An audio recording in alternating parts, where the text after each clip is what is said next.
What if the person you love is hiding a dark secret?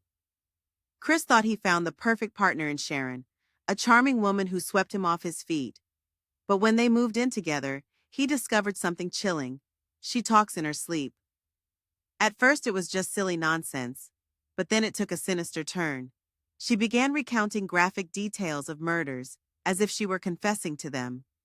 Chris laughed it off, thinking it was just a bizarre quirk. But the more he listened, the more he felt a creeping dread. He started recording her at night, capturing her chilling confessions. Each morning he would replay the recordings, and what he heard made his blood run cold. The details matched real missing persons cases, unsolved disappearances that haunted the news. Chris tried to convince himself it was all a nightmare, but the truth was becoming undeniable. One night, she sleep-talked about burying a body under an oak tree. Panic surged through him. He had to know if it was real. He ventured out to that tree, heart racing, and what he found confirmed his worst fears.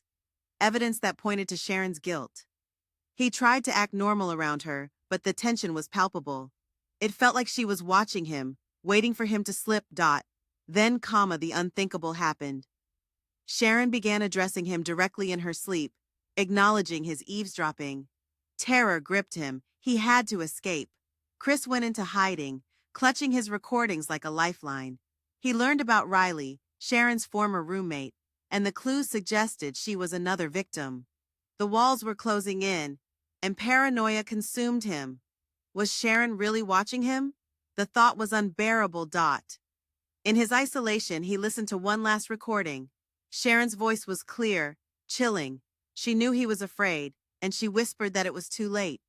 Chris was left to reflect on the choices that led him here, trapped in a web of fear and uncertainty.